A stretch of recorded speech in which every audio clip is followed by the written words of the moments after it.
श्रीमद् कुंज विहारिणे नमः। श्री स्वामी हरिदासु विजयतीर्थराम।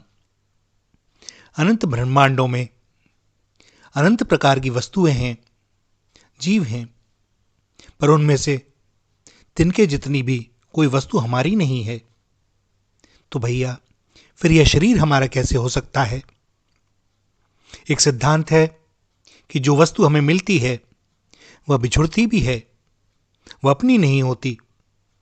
यह शरीर हमें मिला है और बिछुड़ जाएगा, इसलिए यह अपना नहीं है।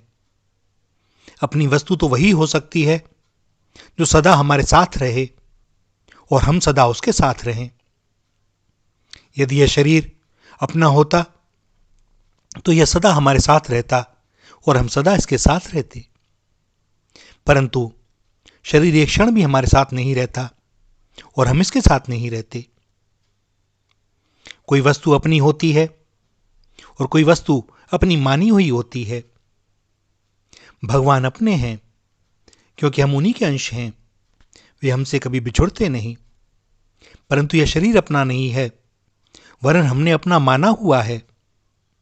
जिस प्रकार नाटक में कोई राजा बनता है, कोई रानी बनती है, कोई चपरासी बनता है, कोई सिपाही बनता है, कोई चोर बनता है, कोई मंत्री बनता है, तो वे सब नाटक करने के लिए माने हुए होते हैं, वास्तव में नहीं होते।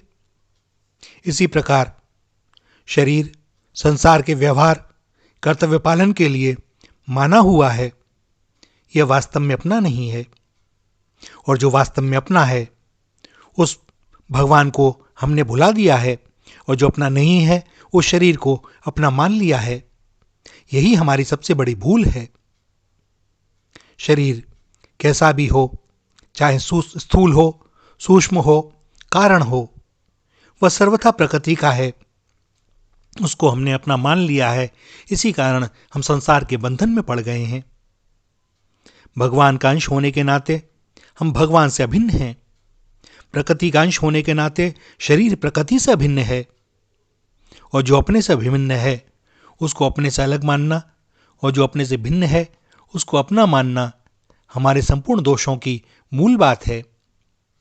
जो अपना नहीं है उसको अपना मानने के कारण ही जो वास्तव में अपना है वह हमें अपना दिखाई नहीं देता। हम देखें, इस शरीर पर कोई हमारा अधिकार नहीं चलता।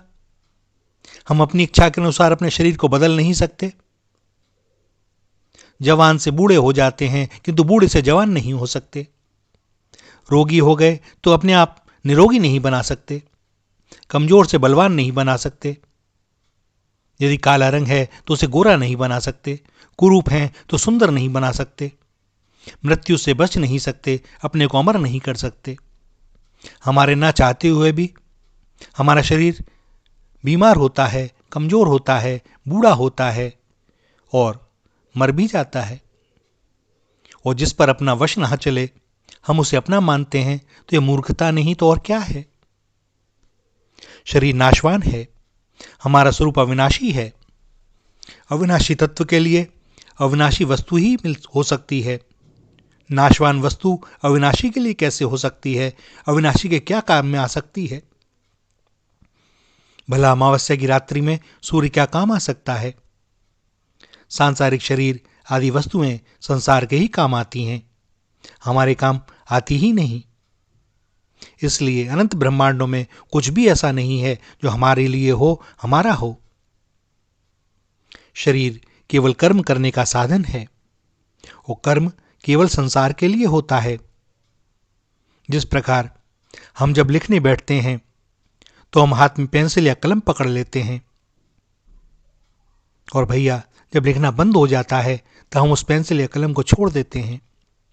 इसी प्रकार हमें कर्म करते समय शरीर को स्वीकार करना चाहिए, और कर्म समाप्त होते ही शरीर से असंग हो जाना चाहिए। अगर हम कुछ भी ना करें तो शरीर की क्या आवश्यकता है? अगर हम कोई कर्म ना करें तो इस शरीर का कोई उपयोग भी नहीं है। यह शरीर परिवार की, समाज की और संसार की सेवा के लिए मिला है, अपने लिए नहीं। स्थूल शरीर से होने वाली क्रिया, सूक्ष्म शरीर से होने वाला चिंतन और कारण शरीर से होने वाली स्थिरता और समाधि भी हमारे लिए नहीं है।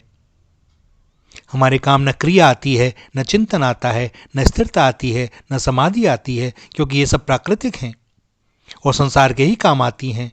हमारा स्वरूप इनसे अलग है।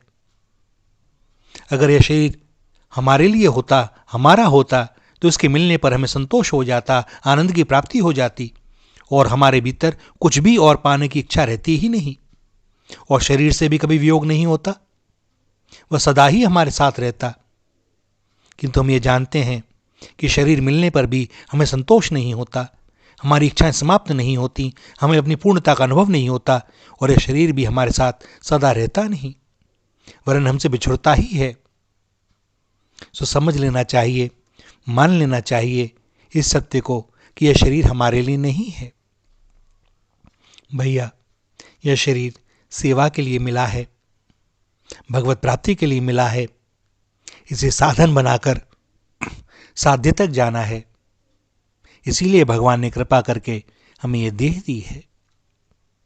सदैव इस बात का स्मरण रखें और अपने आप को सावधानी से देखते रहें कि हम इस शरीर का क्या उपयोग कर रहे हैं। श्री राधा, श्री राधा, श्री राधा।